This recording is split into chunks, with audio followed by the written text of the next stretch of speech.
Hi guys, welcome back to a new day, and today I'll be reading Mark chapter 9, and my name is Stephen. And he said to them, "Surely I say to you, there are some standing here who will not taste death till they see the kingdom of God present with power." Now after 6 days, Jesus took Peter, James, and John, led them up on a high mountain apart from himself. And he was transfigured before them. His clothes became shiny and exceedingly white like snow, just such as no launderer on earth can whiten them. And Elijah appeared to them with Moses, and they were talking with Jesus. Then Peter answered and said to Jesus, "Rabbi, is it good for us to be here? And let us make 3 tabernacles, one for you, one for Moses, and one for Elijah." Because he did not know what to say, for they were greatly afraid, and a cloud came and overshadowed them, and a voice came out of the cloud saying, "This is my beloved son. Hear him."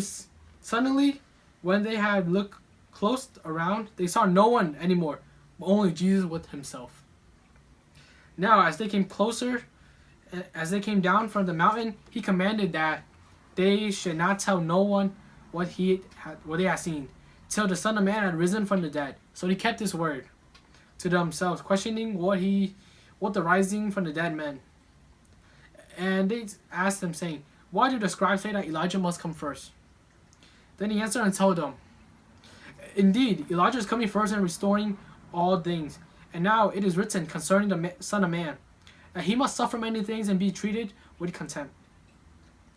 But I say to you that Elijah has also come, and they did to him whatever they wished, and that it is written of him."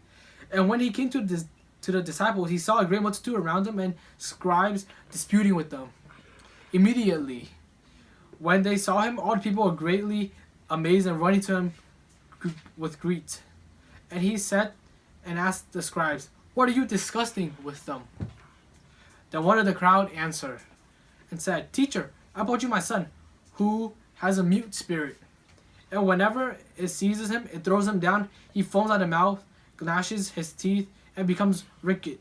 So I spoke to your disciples, and they should cast it out, but they could not." He answered and said to him, "O faithless generation, how long shall I be with you? How long shall I bear with you? Bring him to me." Then they brought it to him, and when he saw him, immediately the spirit convulsed him, and he fell on the ground and wobbled, foaming at the mouth.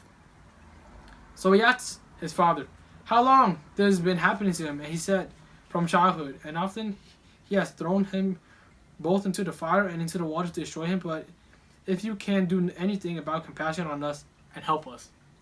Jesus said to him, "If you can believe, all things are possible to him who believes." Immediately the father of the child cried out and said with tears, "Lord, I believe, help my unbelief." When Jesus said that the people came running together, he rebuked the unclean spirit, saying to it, "Deaf and dumb spirit, I command you, come out of him and enter him no more." Then the spirit cried out, convulsed him greatly, and came out of him. And he became as one dead, so that many said, "He is dead." But Jesus took him by the hand and lifted him up and said to him, "Arise." And when he had come into the house, his disciples asked him privately, "What could we not cast it out?" So he said to them, "This kind can come out by nothing but prayer and fasting." Then they departed from there and passed through Galilee, and he did not want anyone to know it. For he taught his disciples and said to them, "The Son of Man is being betrayed into the hand of men, and they will kill him. And after he is killed, he will rise in the 3rd day."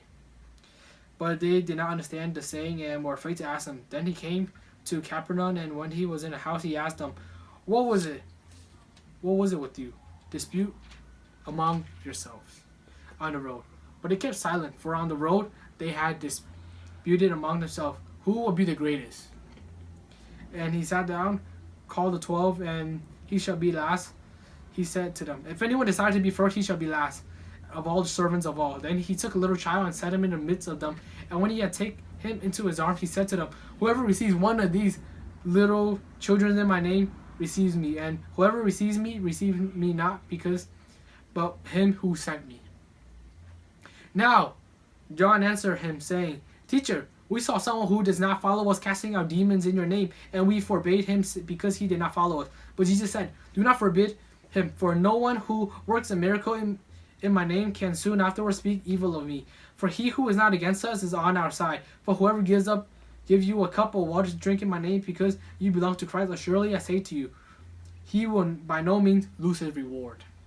But whoever causes one of these little ones who believe in me to stumble, it would be better for him if a millstone were hung around his neck and he were thrown into the sea. If your hand causes you to sin, cut it off. It is better for you to enter into life maimed rather than having 2 hands to go into hell, into the fire that shall never be quenched, where their warmth does not die and the fire is not quenched. And if your foot causes you to sin, cut it off.